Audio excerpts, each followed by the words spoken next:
Bom, o último comando aqui que permite realizar iterações ou sair de iterações é o goto, né? O goto, antes de tudo, já temos que falar que ele foi praticamente banido da boa prática de programação, né? Sempre que se ensina o goto, a gente fala, cuidado, não sai usando isso daqui, em casos muito específicos.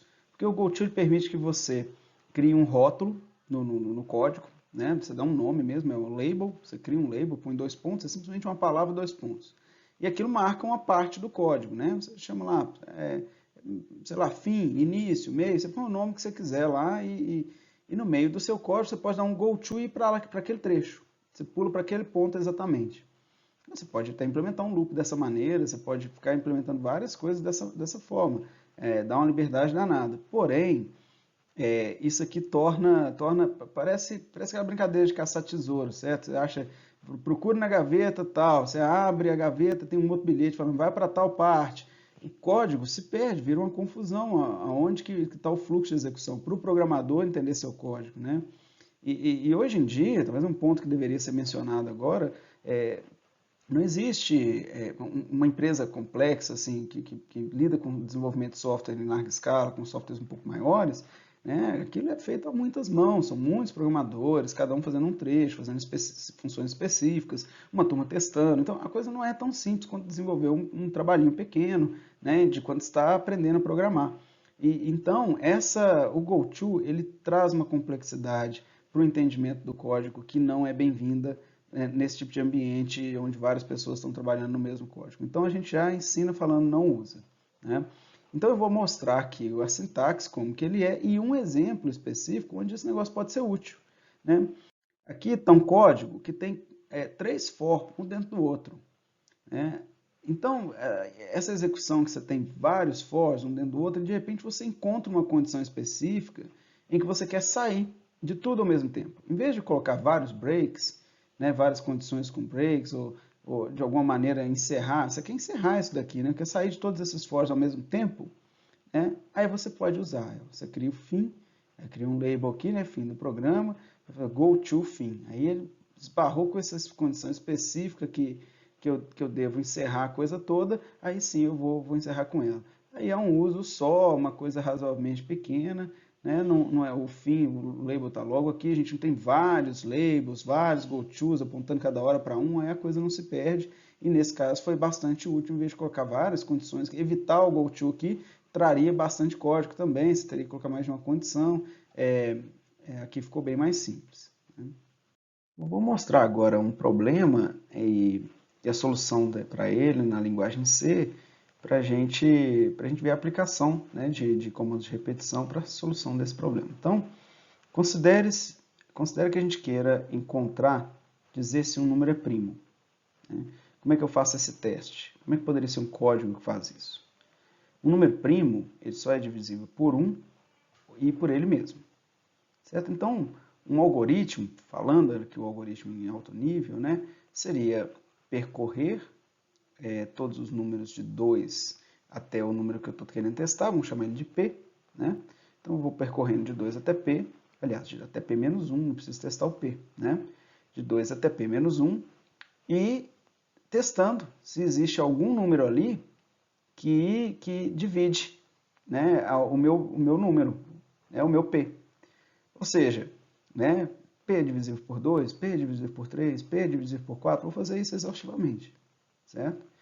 Como é que eu faço o teste da divisão? Eu vejo se tem resto, né? Ao dividir P por 2, eu vejo se o resto é zero. Se o resto for zero, quer dizer que ele é divisível por 2, certo? Então ele não é primo.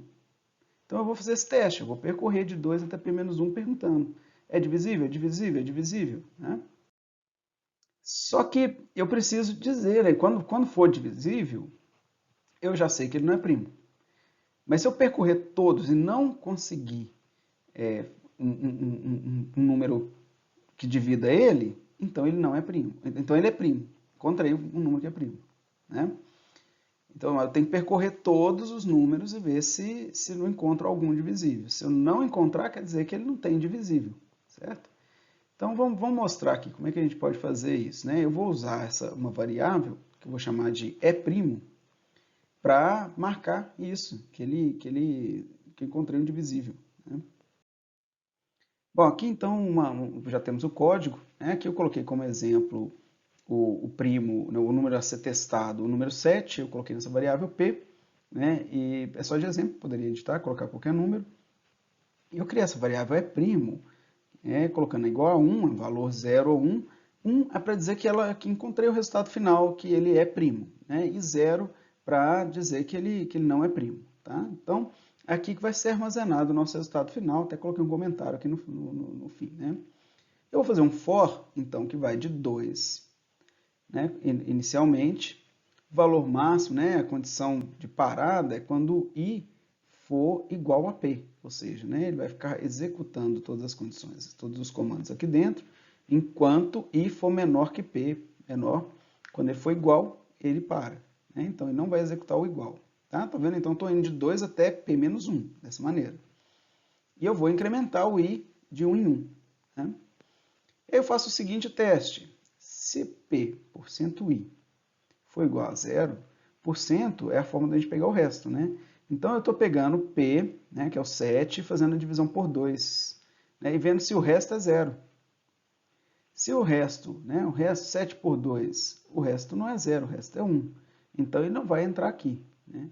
Repara que ele entrando aqui, eu já estou dizendo que ele não é primo. Se ele entrar no if alguma vez ao longo de todo o for, ele não é primo. Quer dizer, encontrei um divisor para ele. Então, ele vai fazer a divisão por 2, né? E não vai entrar aqui. Vai testar 7% 3, fizer a divisão por 3, vai ver se tem resto, se o resto é 0. O resto da divisão por 3 é 0? Não, não entra aqui. O resto da divisão por 4 é 0? Não. O resto da divisão por 5 é 0? Não. O resto da divisão por 6 é 0? Não.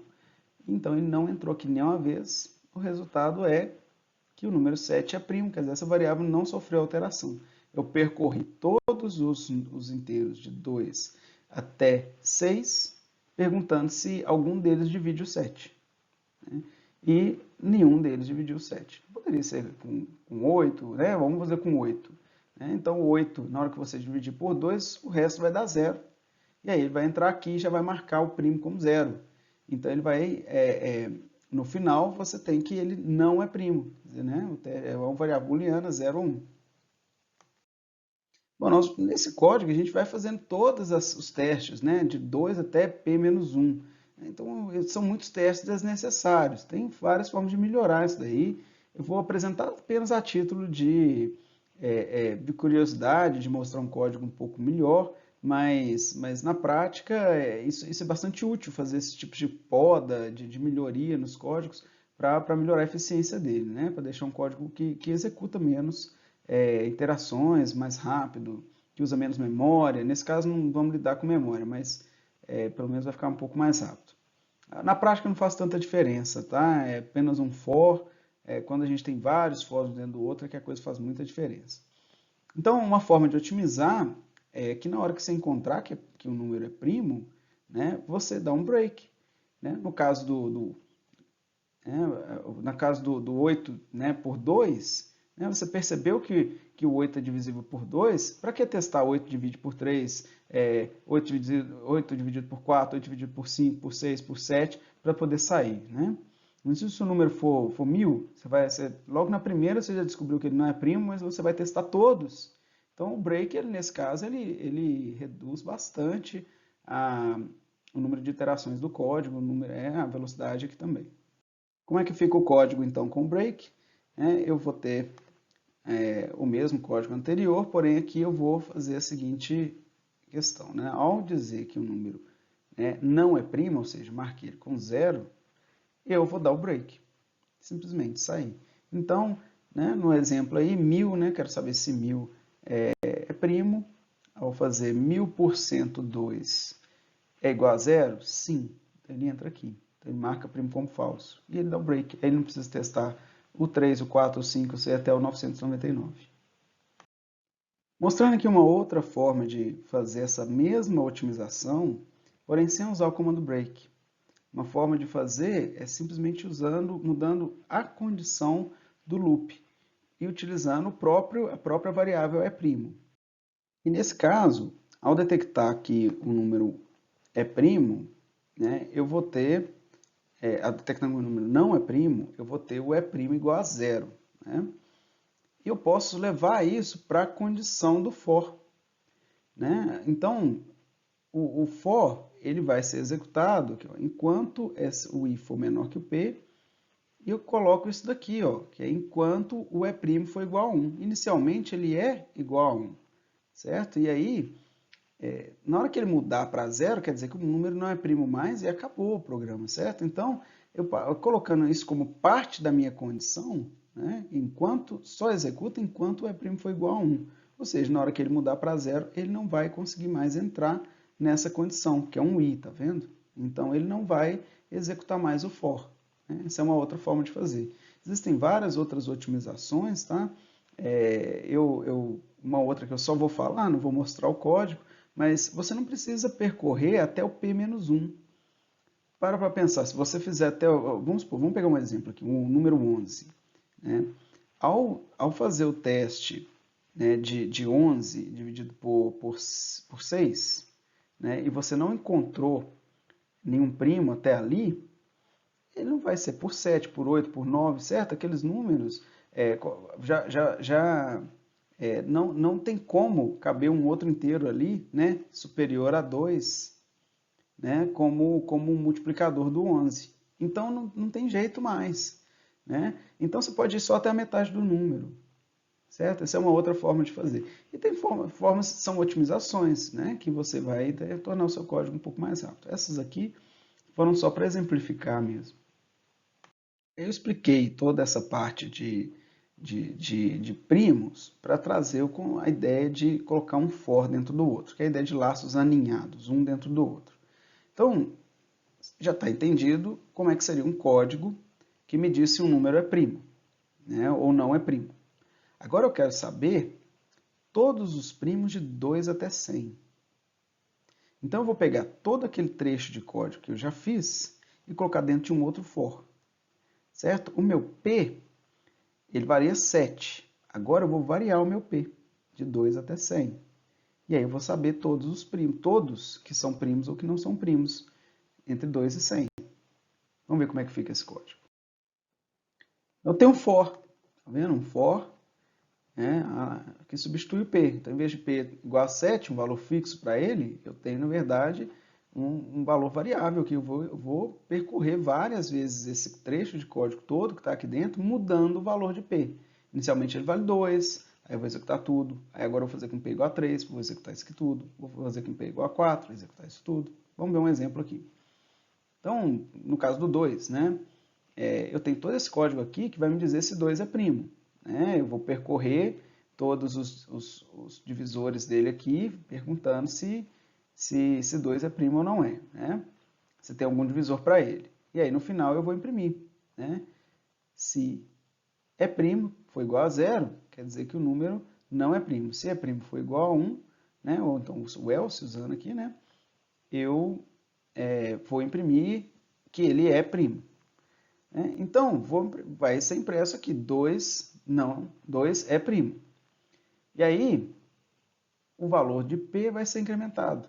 Agora vai valer 3. Então, eu vou rodar todo esse código aqui de novo, agora testando se o 3 tem algum divisor. E como 3 não vai ter nenhum divisor, ele vai imprimir 3 é primo. Vem para cá e incrementa. Tem o 4 agora. Né? E aí vem, coloca de novo o valor é primo igual a 1. Né? E aí faz, o valor de primo já era 1, né? Mas e aí faz 4, né? Eu procuro todos os divisores para o 4. Né? Então, 4 dividido por o resto da divisão de 4 por 2 é 0? Sim, então é primo, é falso. 4 não é primo. Aí como tem essa parte aqui, né? Como se fosse o break, tá vendo? Ele já vai, o E' passou a ser 0, ele vai sair daqui, ele não vai executar a próxima condição, né? E aí, ele vai imprimir, ó. Né? O E' agora valeu 0, ele não é primo. Termina esse trecho, volta para cá, incrementa o P de 1, então o P agora vale 5, e aí ele começa tudo de novo. Tá vendo que ele inicializou o E' igual a 1, né? Então ele vai testar se 5 agora é primo. Como ele não vai achar nenhum divisor para o 5, né? Ele vai vir com E' igual a 1. E assim por diante, né? A gente pode imprimir todos os primos de 2 a 100, tá vendo? Eu tenho um for encadeado com outro for. E a gente pode ter quantos quiser, pode ser 3, pode ser mais. Tá?